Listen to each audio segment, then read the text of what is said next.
कर जोरूं विनती करूं, धरूं चरण पर शीसे। गुरु राम देवानंद जी महाराज ने दियो नाम बख्शीसे। कोटि कोटि सजदा करूं, कोटि कोटि प्रणाम। चरण कमल में राखियो, मैं बंदी जाम गुलाम। कबीर ये तन विष की बेलड़ी, गुरु अमृत की खान। शीस दिए जो गुरु मिले, तो भी सस्ता जाने। सात दीप नौ खंड में, गुरु से बड़ा ना कोई। करता कर न कर सक, गुरु कर सो होय। ग्रीव नमो नमो सतपुरुष को, नमस्कार गुरु कीन। सुर नर मुनि जन साधवा, संतों सर्वस दीन। सतगुरु साहिब संत सब, दंडवतम प्रणामी। आगे पीछे मध्य हुए, तिनको जा कुर्बानी। निराकार निर्वेशम, काल जाल भंजनम। निर्लेपम निज निर्गुणम, अकल अनुप बेसुंधुनम। सोहम सुरत समापतम, सकल समाना नीरतले। उज्ज्वल हिरंबरे हरदमम, बेपरवाह था है वार पार नहीं मदतम। ग्रीब जो सुमर सिद्ध होई, गणनायक गलताना। करो अनुग्रह सोई, ही पारस पद परवाना। आद्य गणेश मनाऊं, गणनायक देवन देवा। चरण कमल लोलाऊं, आद्य अंत करूं सेवा। परम शक्ति संगीतम, रिद्धि सिद्धि दाता सोई। अवगत गुण अतीतम, सतपुरुष निर्मोही। जगदम्बा जगदीशम, मंगल रूप मुरारी। तन मन अर्पों शीसम, भक्ति मुक्ति भंडारी। सुर नर मुनि जन ध्यावे, ब्रह्मा विष्णु महेशा। शेष शेष मुख गावे, पूज्य आद्य गणेशा। इंद्र कुबेर सरीखा, वरुण धर्म राय ध्यावे। समर्थ जीवन जी का, मन इच्छा फल पावे। 33 कोटि आधारा, ध्यावे शेष 88। उतर भव जल पारा, कट है यम की फांसी। 33 कोटि आधारा, ध्यावे शेष 88। उतर भव जल पारा, कट है यम की फांसी।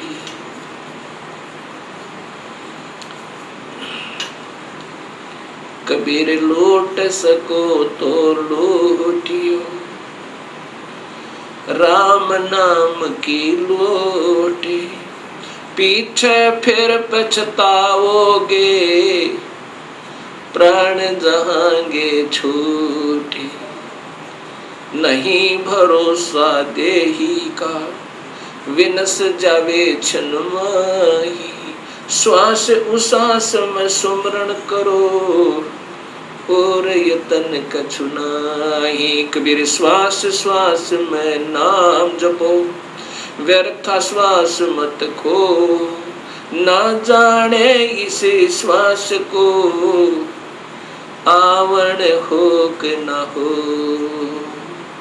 राम रटत कोठी भलो, चू चू पड़े जो चामे, ये कंचन दे किस काम की, जा मुख नाही नाम।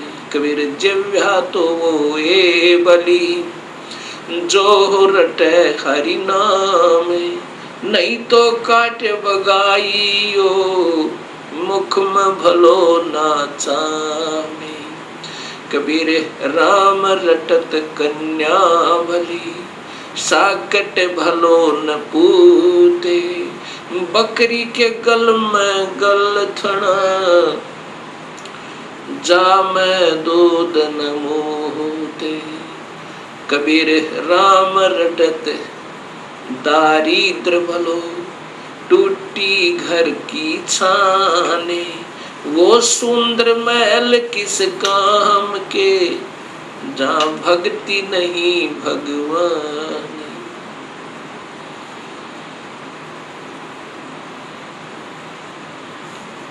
परमपिता परमात्मा पूर्ण ब्रह्म भगवान कबीर साहिब की असीम कृपा से परिभाषा प्रभु की सर्वभक्त समाज के समक्ष पहुंची। इस सत्य ज्ञान को श्रवण करके तथा टीवी के ऊपर देखकर हजारों की संख्या में भक्त आत्माओं के श्रद्धा भरे पत्र तथा साथ में टेलीफोन के माध्यम से हमें उनके हृदय की पुकार, हृदय से की हुई प्रशंसा हमारे पास पहुंची। साथ में उनकी विनम्र शंकाएं भी आई। विनम्र भाव से उन्होंने प्रार्थना की कि जो आपने शास्त्रों के आधार पर यह सत्य ज्ञान समाज को दिया है, इसके लिए हम बहुत आभारी हैं। ऐसा स्वच्छ, ऐसा सत्य ज्ञान ये अभी तक कहाँ छुपा रहा, इसका कारण क्या रहा? ये हमारा दुर्भाग्य रहा कि अभी तक हमें ये सत्य ज्ञान नहीं पता चला, जबकि सभी शास्त्रों में और जो का तो प्रमाण मिला। अब ऐसे भक्त आत्माओं की अगर शंकाओं का समाधान नहीं हो पाया तो इस शंका रूपी कांटा फिर इस भक्ति रूपी मार्ग में बाधक बन जाता है। इसके लिए सर्वप्रथम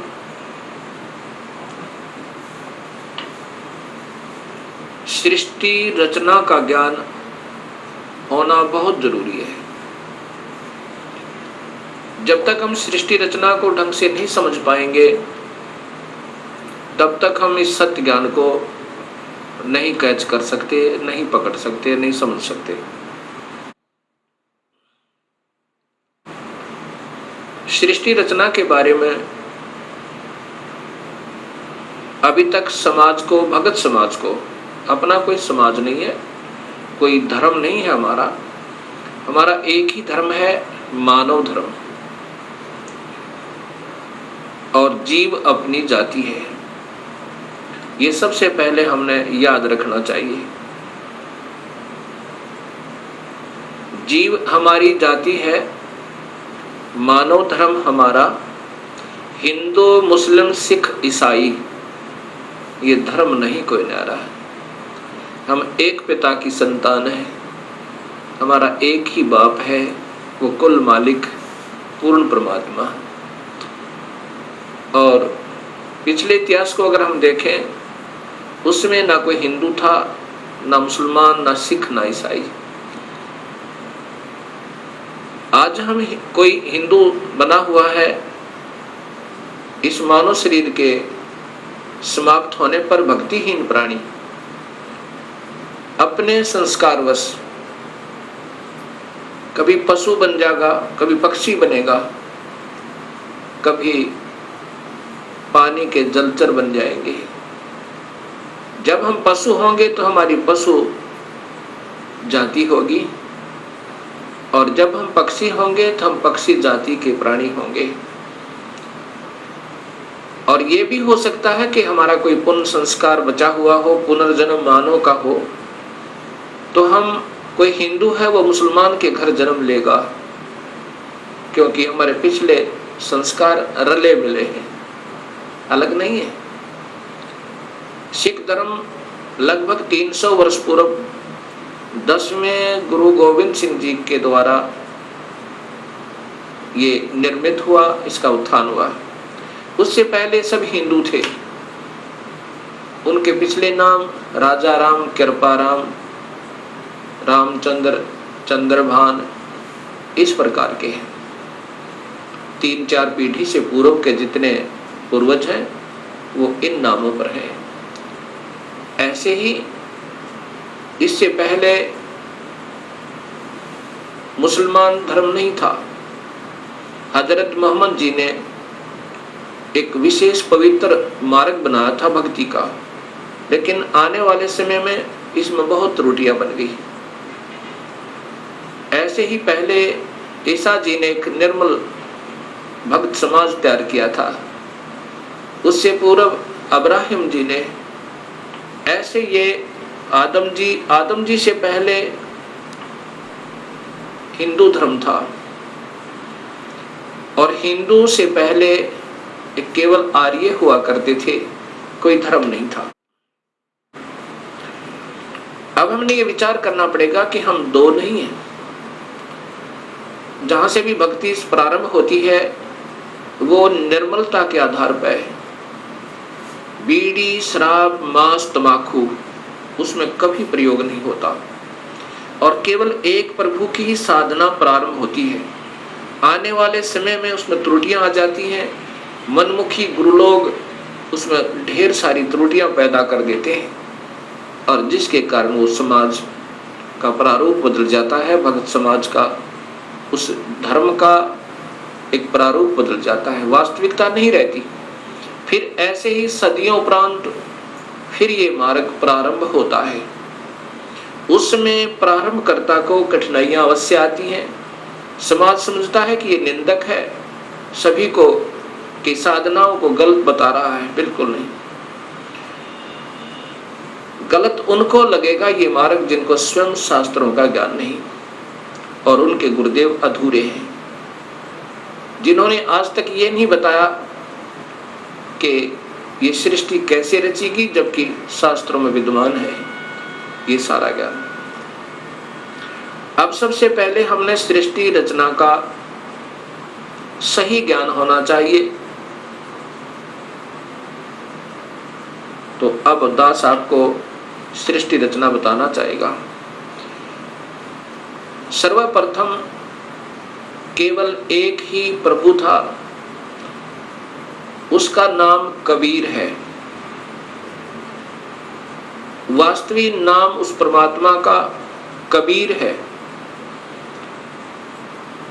वो अनामी लोक में, अकय लोक में रहता था, और वहीं पर हम सब जीव उसी परमेश्वर कबीर में समाये हुए थे। उसके बाद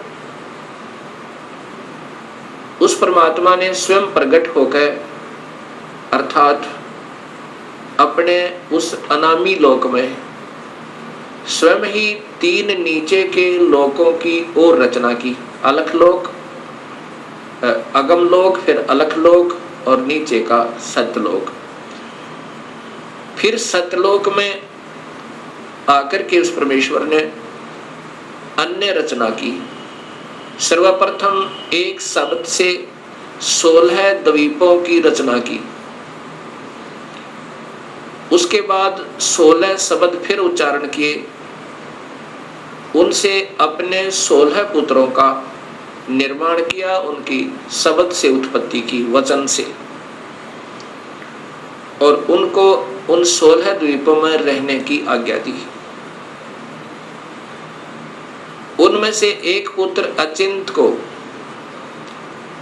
उस सतपुरुष ने, क्योंकि सतलोक में उपमात्मक नाम उसी कबीर परमेश्वर का सतपुरुष, नि अक्षर पुरुष, परम अक्षर पुरुष, शब्द स्वरूपी राम, अकाल मूर्त, पूर्ण ब्रह्म, ये उनके उपमात्मक नाम हैं और वास्तविक नाम उस परमेश्वर का कबीर है।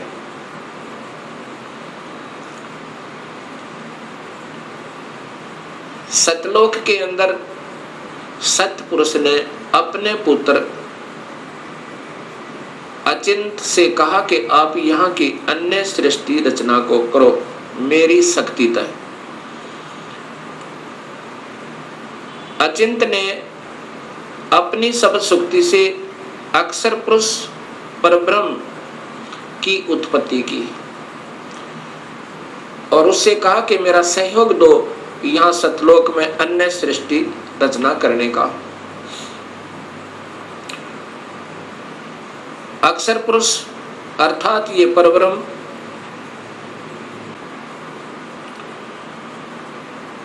एक सतलोक में बने हुए मान सरोवर में, उसके अंदर अमृत जल है। सतलोक के अंदर जल अमृत है। उस अमृत सरोवर में प्रवेश कर गए और वहां आनंद से विश्राम करने लगे। अक्षर पुरुष को निद्रा आ गई। सतलोक के अंदर श्वासों से शरीर नहीं है। काफी समय तक सोते रहे। तब सतपुरुष ने अपनी शब्द शक्ति से एक अंडा, जल अमृत तत्व से एक अंडा बनाया और उसमें एक आत्मा प्रवेश की। उस आत्मा समेत उस अंडे को उस जल में डाला, अमृत सरोवर में, उस मान सरोवर में।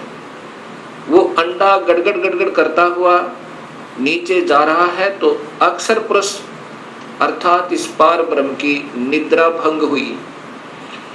जब ही कोई अधूरी निद्रा से जागता है उसके अंदर कुछ कोप होता है। अब जो ही उसने अपनी कोप सहित दृष्टि से देखा कि मेरी निद्रा किसने भंग कर दी, तब उसका वो कोप उस अंडे पर पड़ा।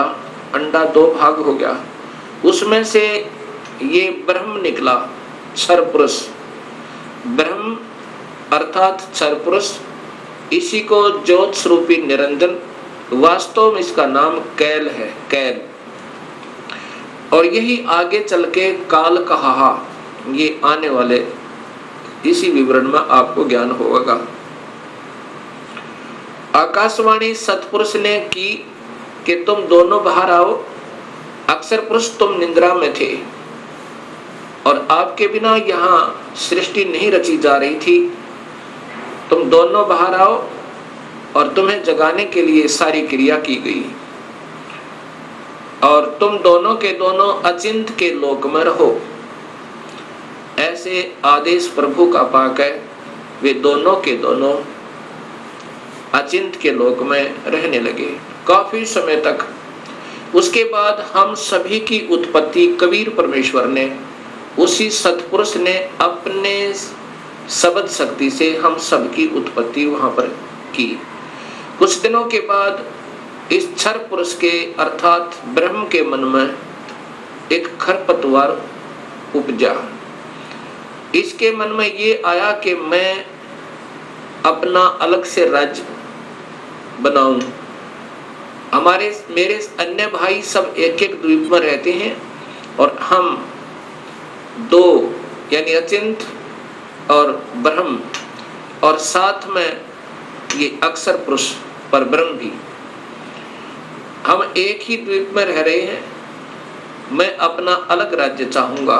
इस उद्देश्य से ब्रह्म ने, क्षर पुरुष ने, ज्योत स्वरूपी निरंजन ने 70 युग तक अलग से एक पैर पर खड़ा होकर तपस्या की। जब ये तपस्या कर रहा था, हम ये सभी आत्माएं जो आज काल के लोक में दुख पा रहे हैं, चाहे आज कोई देव बना है, चाहे कोई महादेव बना है, चाहे आज कोई शूकर बना है, चाहे कोई गधा बना है, चाहे कोई राजा बना है, चाहे कोई रंक बना है, पशु या पक्षी बना हुआ है, ये सभी की सभी आत्माएं हम इस काल के ऊपर अर्थात इस ब्रह्म के ऊपर आसक्त हो गए। और यही बीमारी आज हमारे अंदर विद्यमान है, यही प्रक्रिया। जैसे ये नादान बच्चे किसी हीरो और हीरोइन को देखकर उसकी अदाओं के ऊपर इतने आसक्त होते हैं, हो जाते हैं कि वो अगर आसपास कहीं किसी शहर में वो हीरो, वो अभिनेता या अभिनेत्री आ जाए, लाखों की संख्या में उनके दर्शनार्थ भीड़ उमड़ जाए और लेना एक न देने दो, कुछ मिलना नहीं उससे। ऐसी हमारी वृत्ति वहां बिगड़ी थी सत्यलोक में। हम वहां रहा करते थे अपने पिता के पास, कोई दुख नहीं था, कोई मृत्यु नहीं थी, हमारे परिवार थे, हम प्यार से रहा करते थे।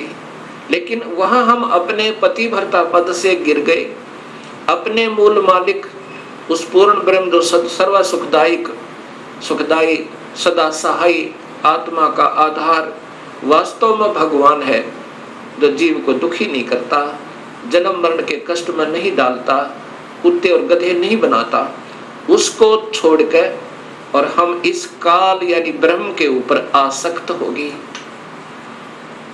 जब इसने सत्युग तप कर लिया, तब पूर्ण परमात्मा ने, पूर्ण ब्रह्म ने, सतपुरुष ने पूछा भी क्या चाहता है तू काल, कैल क्या चाहता है, ब्रह्म तू क्या चाहता है। तब इस ज्योत स्वरूपी निरंजन ने कहा कि पिताजी, ये स्थान जहां मैं रह रहा हूं ये कम है, मुझे अलग से राज्य दो। तब उस पूर्ण ब्रह्म ने इस ब्रह्म के तप के बदले में 21 ब्रह्मांड प्रदान कर दिए, जैसे 21 प्लॉट दे देवे कोई साहूकार पिता अपने पुत्र को। 21 ब्रह्मांडों को पाकर ये ज्योत निरंजन बड़ा प्रसन्न हुआ।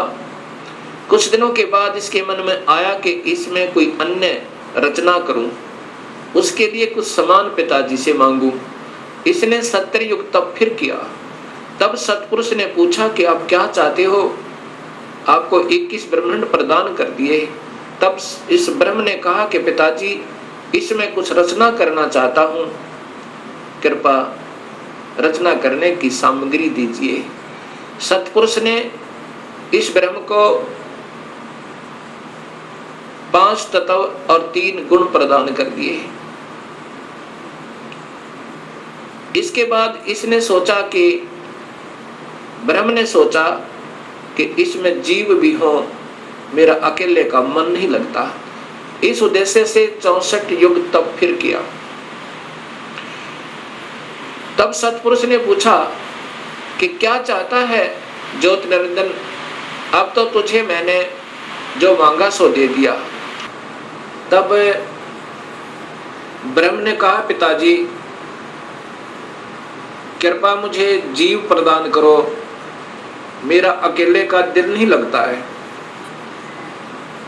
उस समय पूर्ण ब्रह्म सतपुरुष कबीर परमेश्वर ने कहा कि ज्योत निरंजन, तेरे तप के बदले में राज्य दे सकता हूँ और ब्रह्मांड चाहिए वो दे सकता हूँ, परंतु ये अपनी प्यारी आत्मा, अपना अंश नहीं दूंगा तुझे।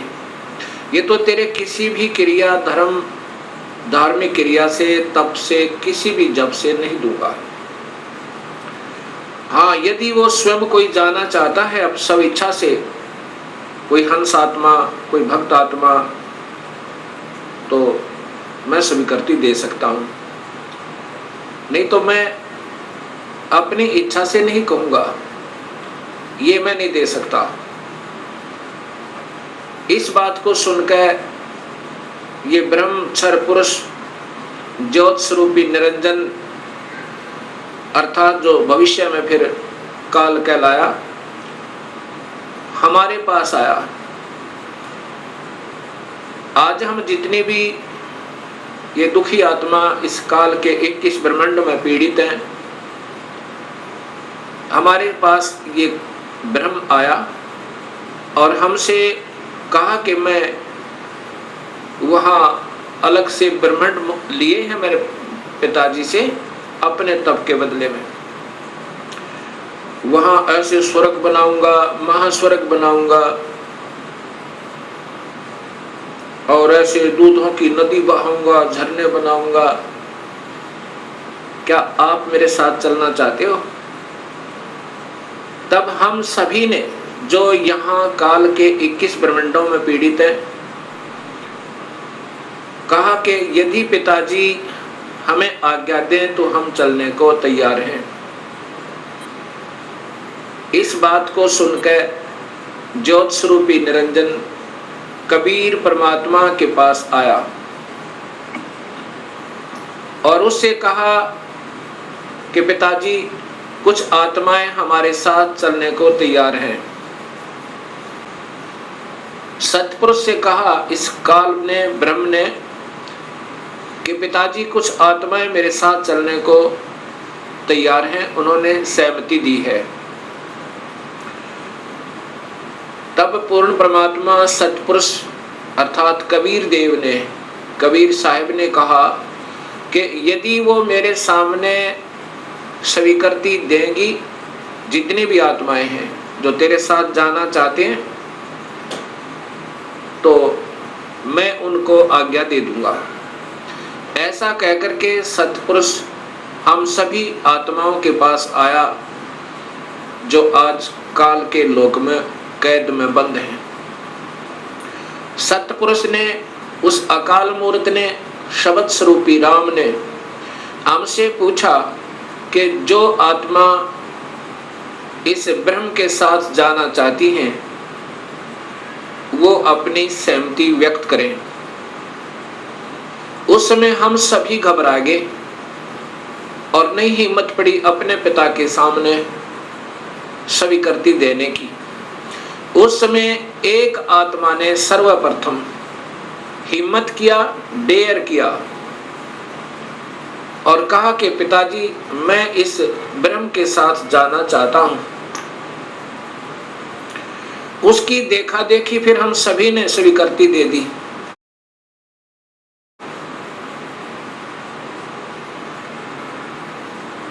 और जितनी भी आत्माएं उस समय स्वीकृति दी थी, सभी कबीर साहिब ने उनके नंबर नोट किए और जिसने सर्वप्रथम सहमति दी थी उस आत्मा का भी नंबर नोट किया और ब्रह्म से कहा कि ब्रह्म आप जाओ अपने लोक में, अब इन सभी आत्माओं को मैं विधिवत तेरे लोक में भेजूंगा।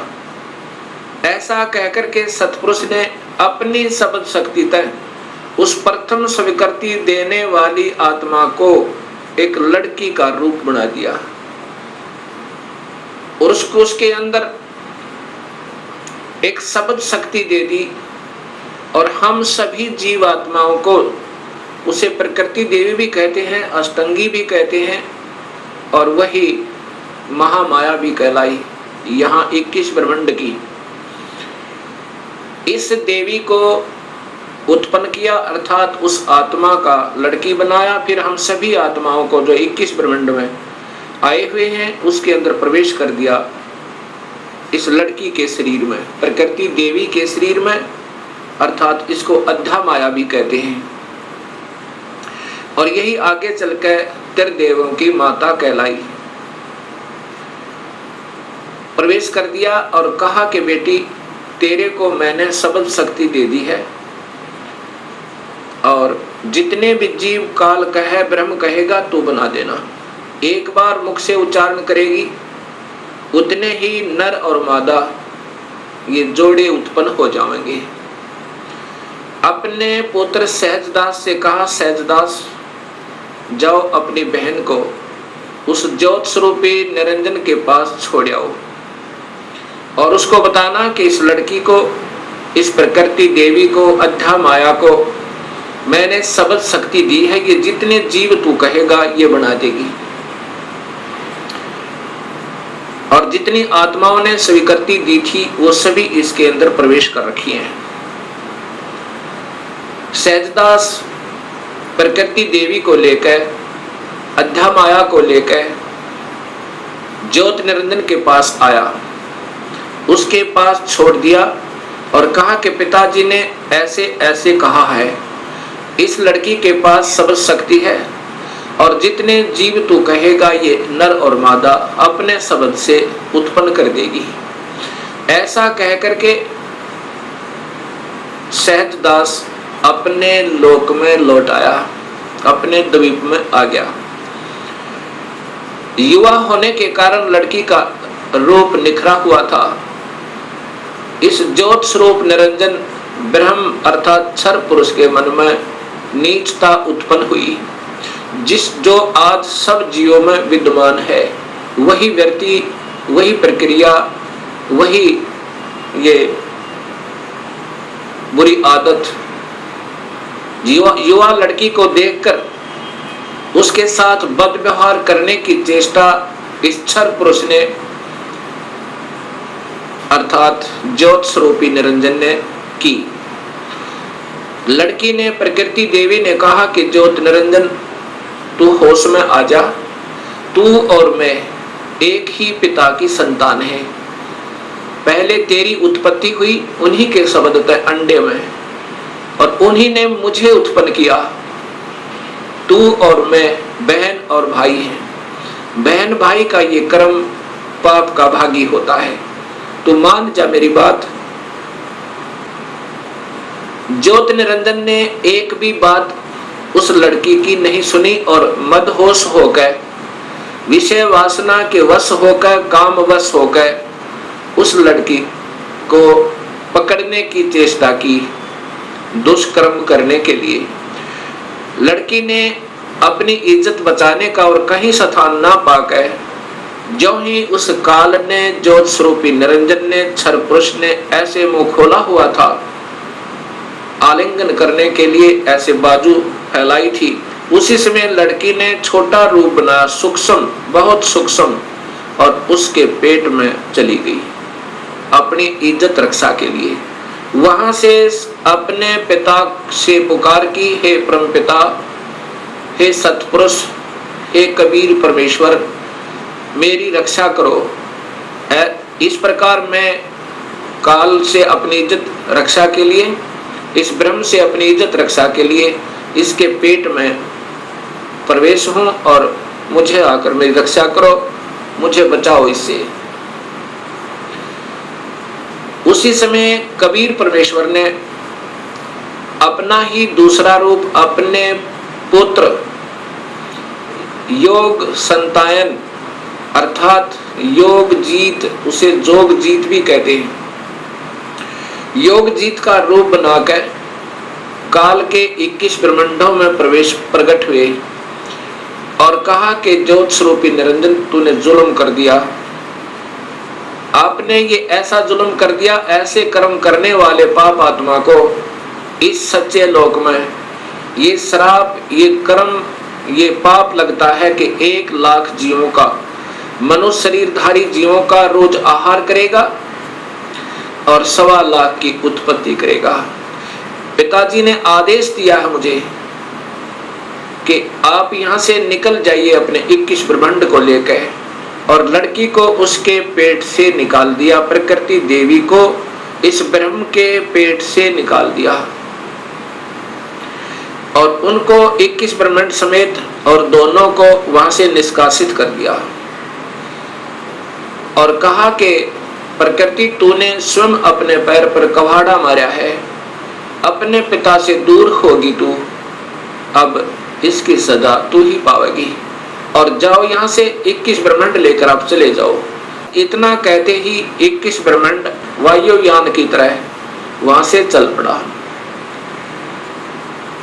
और वहां से सतलोक से 16 शंख कोश की दूरी पर नील पद्म शंख यानी 16 मिलियन 16 शंख कोश की दूरी पर ये 21 ब्रह्मांड आकर के स्थिर कर दिए कबीर परमेश्वर ने अपनी शक्ति तय।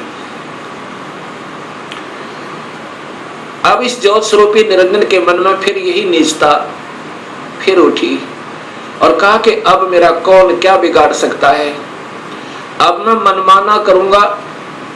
उस लड़की ने, प्रकृति देवी ने फिर प्रार्थना की कि ज्योत निरंजन अब भी तू मान जा।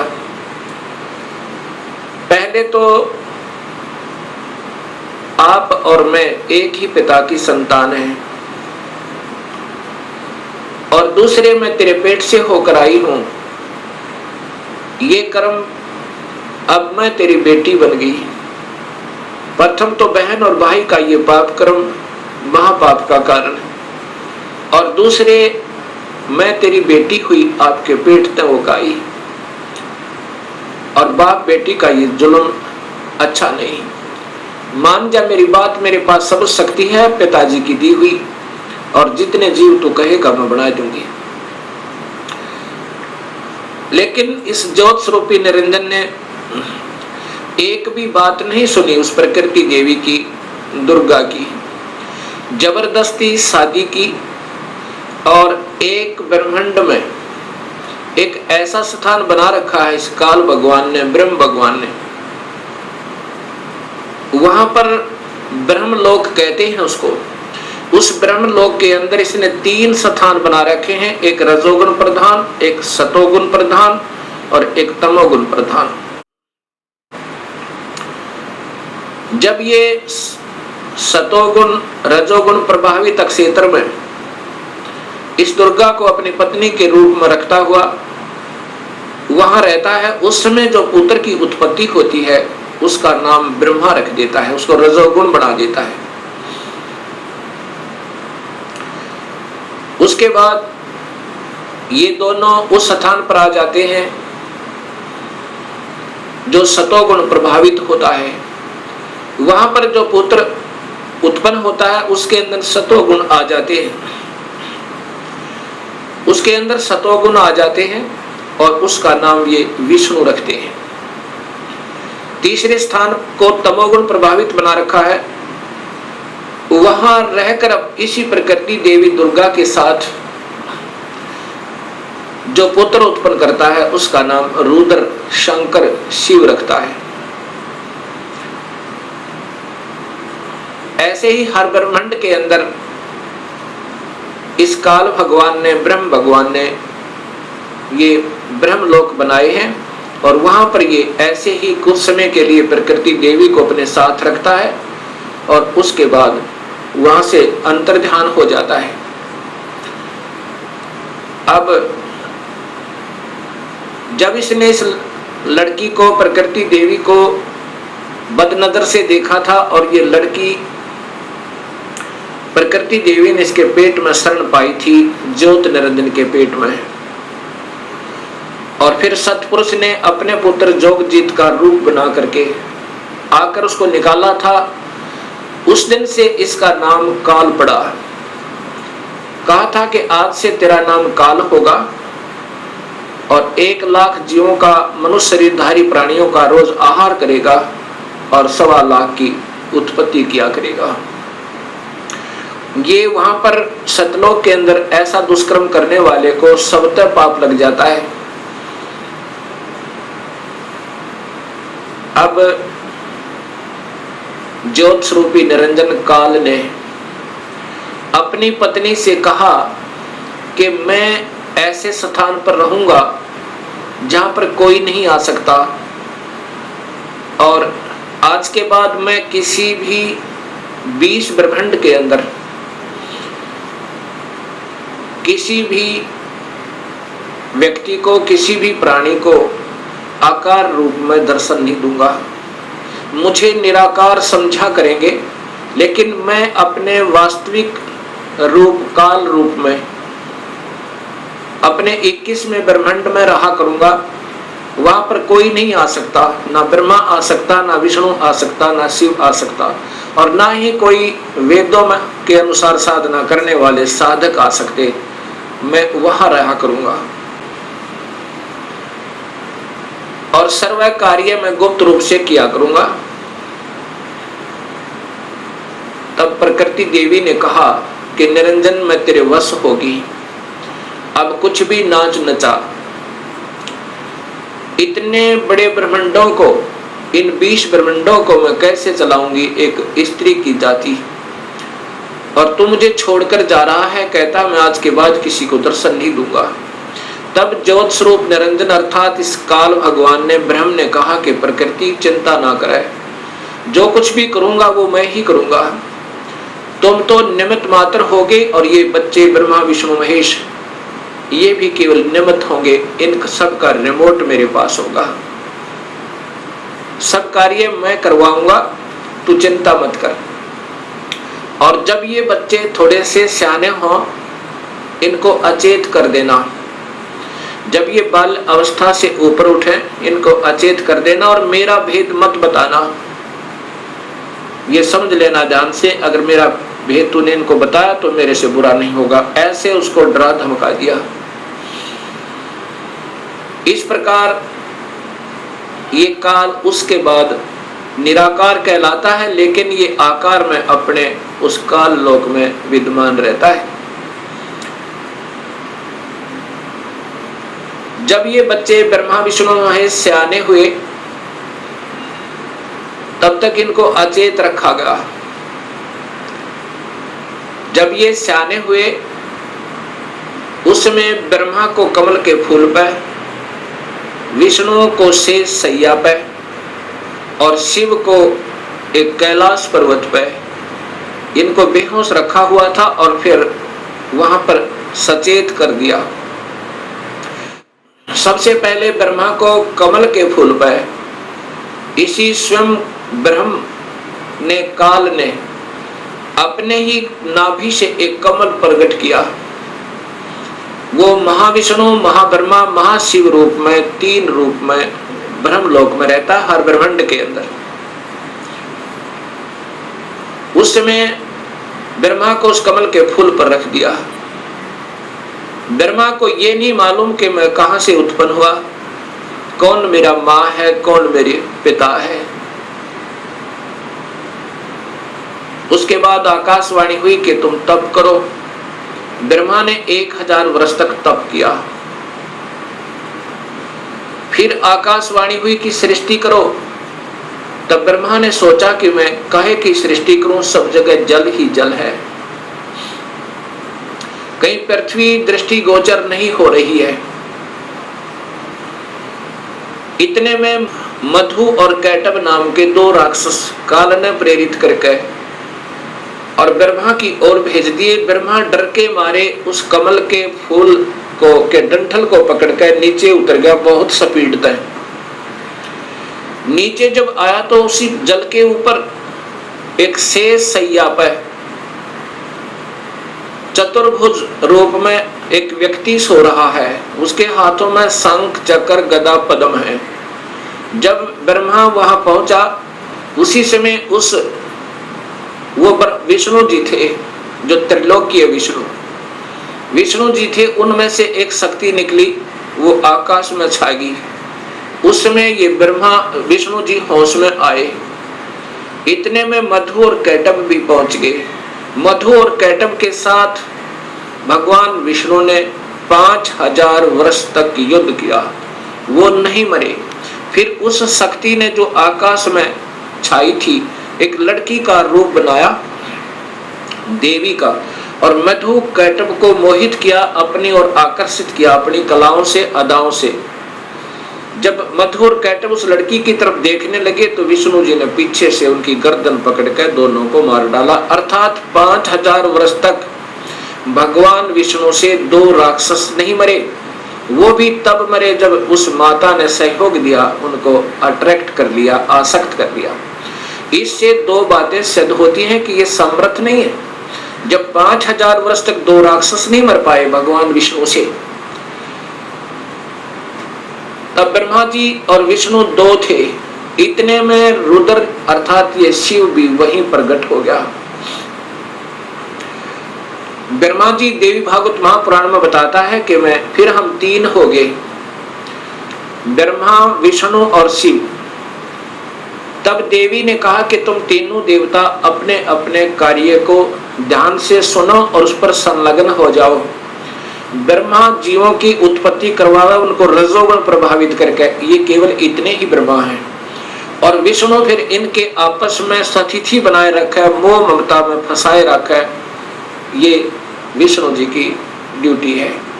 और शिव की ड्यूटी है कि ये संहार करे। तब इन तीनों ने कहा कि हे माई, हे देवी, कहीं पर पृथ्वी नजर नहीं आ रही है और पृथ्वी के बिना प्राणियों की सृष्टि, स्थिति और संहार असंभव है। तब वो देवी मुस्काई और कहा कि तुम इतने में एक विमान आया और कहा कि तुम तीनों के तीनों इस विमान में बैठो और चिंता मत करना, घबराइयो मत। उस समय ये तीनों के तीनों ब्रह्मा विष्णु महेश विमान में प्रवेश कर गए। विमान मन की गति से चला, बहुत तीव्र गति था। कहां पहुंचा? ब्रह्मलोक में पहुंचा, जहां पर ये काल भगवान 3 रूपों में रहता है, जहां इनकी उत्पत्ति की जाती है, ब्रह्मा विष्णु महेश की। और वहां पर कोई नहीं जा सकता, ना वेद विधि से, किसी साधना तक, ना तप से, ना यज्ञ से, ना हवन से, किसी प्रकार से नहीं जा सकता, ना किसी जप से। वहां पर तो ये अपनी कृपा से ही ले जा सकता है, ये काल भगवान सोचल सिद्ध करके। वहां जाकर के इन्होंने क्या देखा?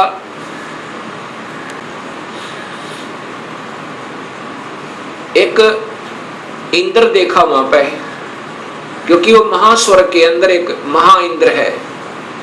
उसके बाद फिर आगे विमान गया, वहां एक ब्रह्मा देखा। जब दूसरा ब्रह्मा देखा तो शिव और विष्णु ब्रह्मा जी से पूछने लगे कि हे चतुरानन, ये दूसरा ब्रह्मा कौन है? तब ब्रह्मा जी ने कहा मुझे नहीं मालूम ये कौन है। उसके बाद विमान आगे चला। फिर क्या देखा कि त्रिनेत्रधारी भगवान शिव दूसरा देखा, जो नंदी वृषभ पर सवार थे, हाथ में त्रिशूल लिए हुए थे। उसके बाद इनका विमान आगे चला। वहां पर क्या देखा कि एक विष्णु और थे, और वह बहुत सुंदर विशाल लक्ष्मी का एक भवन था, उसमें बहुत ऐश्वर्य के साधन उपलब्ध थे। उसके बाद विमान आगे पहुंचा। कहां गया? एक माई बैठी थी, जिसके शरीर में जैसे हजारों बिजलियां चमक रही हो, इतना तेज था, इतना नूर था, और वो प्रकृति देवी थी। ये ब्रह्मा विष्णु महेश की मां थी, मां है जो इन्होंने देखी। विमान वहां रुका। देवी एक विशाल भवन के अंदर विराजमान थी। तब उसने कहा कि तुम तीनों के तीनों जहाज से नीचे उतरो। हम नीचे उतरे। ब्रह्मा विष्णु महेश, ब्रह्मा बता रहा है देवी भागवत महापुराण में, नीचे उतरे। तब विष्णु जी ने ध्यान से देखा और कहा कि ये तो अपनी मां है। इस माई के दर्शन मैंने किए थे जब मैं बालक था, छोटा सा था। जब मैं बालक था, छोटा सा था, तब मैंने इस माई के दर्शन किए थे। इससे सब सिद्ध है कि इनका जन्म है और ये तीनों की मां है। तब ब्रह्मा विष्णु और शिव ने तीनों ने स्वीकार कर लिया कि ये ही अपनी जननी है। तब शिव जी कहते हैं हे माता, जब आप ब्रह्मा को उत्पन्न करने वाली आप हैं, विष्णु भी जब आपके बालक हैं, तो ये तीसरा भी आप ही का बच्चा है। आप ही हमें गुप्त भेद नहीं बता रहे थे, अब हमने आप ही की कृपा से ज्ञान हुआ। अब इसका प्रमाण आपको सबसे पहले देवी भागवत महापुराण में देता हूं। पहले आपको देवी भागवत महापुराण से प्रथम शिव पुराण को दिखाता हूं, उसके बाद फिर आपको देवी भागवत महापुराण दिखाऊंगा। और ये शास्त्र पहले से उपलब्ध थे, कोई आज नए नहीं बनाए इस दास ने, क्योंकि जितने हमारे अभी तक शास्त्र विद रहे वो अल्पज थे।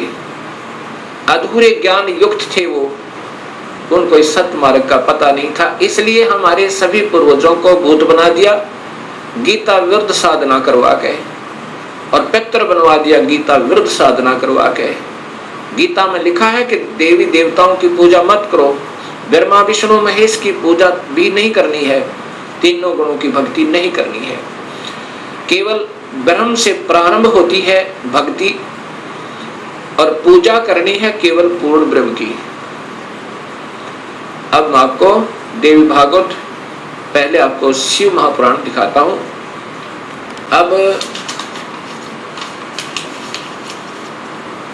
अब देखिएगा भक्तात्माओं, ये शिव महापुराण, ये शिव महापुराण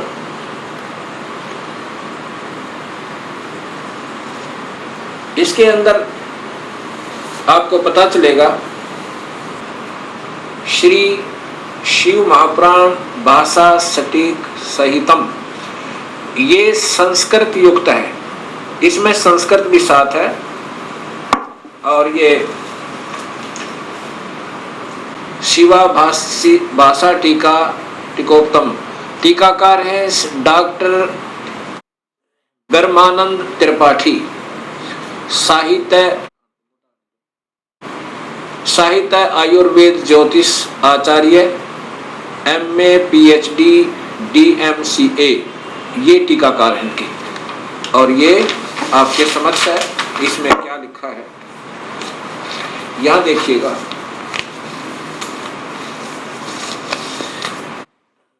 यहां से पढ़िएगा, ये संस्कृत है और ये हिंदी आपको दिखाना चाहूंगा। प्रलय काल में मुनिवर, प्रलय काल में भी शिव पार्वती का कभी वियोग ना होने के कारण ही काशी को अविमुक्त अक्षेत्र कहते हैं। प्राचीन काल में शिवजी ने इस अक्षेत्र का नाम पहले नंदनवन और बाद में अविमुक्त रखा था।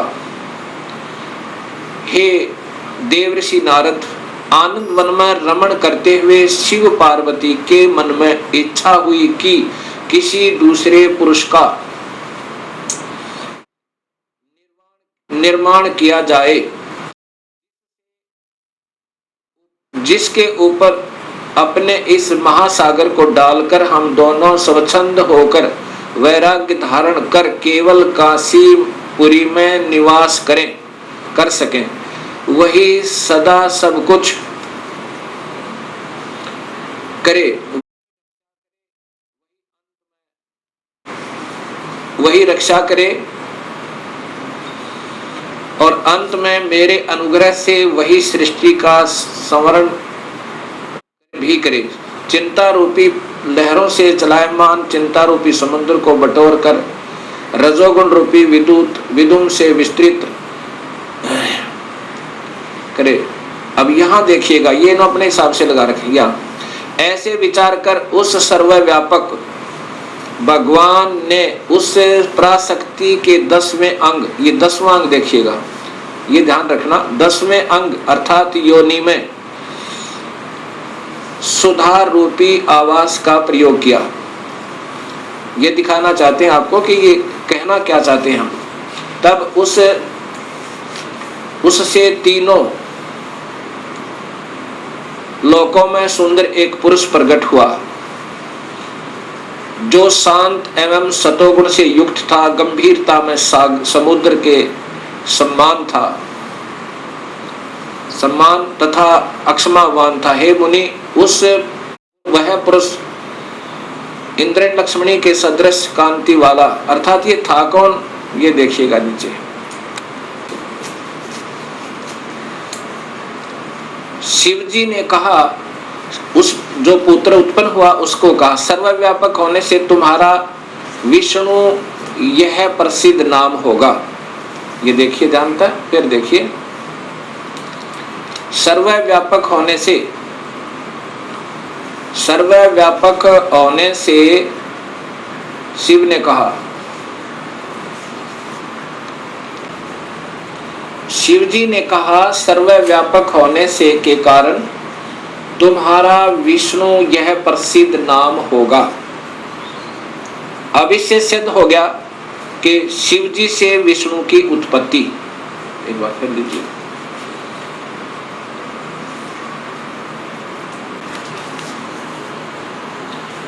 अभी आपने ये शिव महापुराण में छठे अध्याय को देखा, छठे अध्याय में कि भगवान शिव से और पार्वती के संयोगता है। पार्वती कौन? ये महाशक्ति यानी शेरा वाली प्रकृति के द्वारा विष्णु की उत्पत्ति हुई। अब सातवां अध्याय, ये संस्कृत भी साथ है। अब यहाँ आगे देखिएगा, ये हिंदी देखिएगा। ब्रह्मा जी ने कहा कि विष्णु भगवान के शयन करने के बाद उनकी नाभि से एकाएक बहुत बड़ा कमल पुरुष उत्पन्न हुआ, कमल पुष्प। अब ये ब्रह्मा बता रहा है लेकिन तुक्के लगा रहा, क्योंकि ये स्वयं बेहोश था पहले, इसको आप ही नहीं मालूम वो कौन से विष्णु की नाभि से मिला। ये देखिएगा, उत्पन्न हुआ जिसकी नाल टंकार फल फूल के फूल। अब ज्यादा ना देख करके देखिएगा, उस सांब शिव परमेश्वर भगवान शिव ने पहले की भांति जैसे विष्णु की उत्पत्ति की थी दुर्गा और काल के संयोग तय, पहले की भांति अपने दाहिने अंग से मुझे उत्पन्न किया।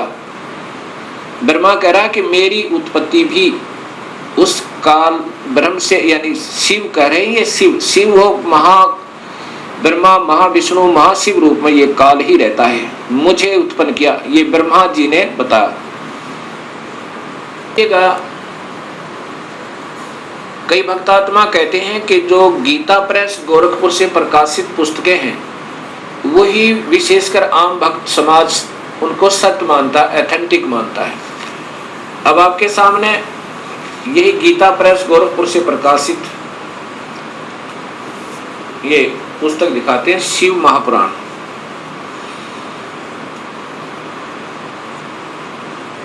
संक्षिप्त शिव महापुराण, और ये नीचे गीता प्रेस गोरखपुर से, और इसके छठे अध्याय में फिर यही प्रमाण है।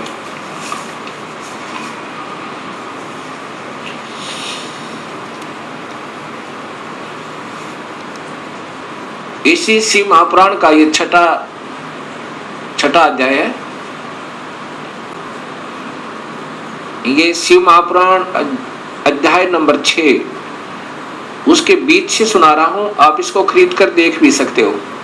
जिससे परब्रह्म के विषय में ज्ञान और अज्ञान पूर्ण उक्तियों द्वारा इस प्रकार ऊपर बताए अनुसार विकल्प किए जाते हैं।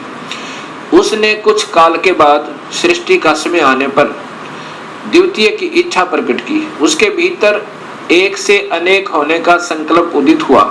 तब उस निराकार परमात्मा ने अपनी लीला शक्ति से अपने लिए मूर्ति आकार की कल्पना की।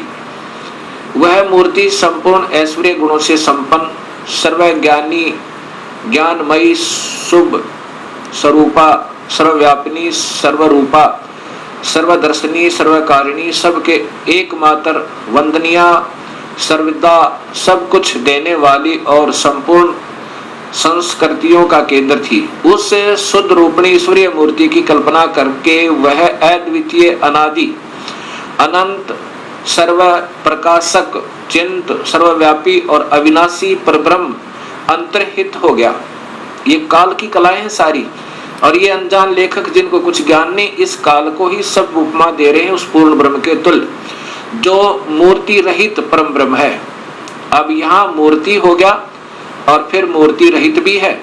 अब ये काल की ही कला है, वो क्या बन गया? शिव रूप में आ गया। उसकी मूर्ति यहाँ देखो,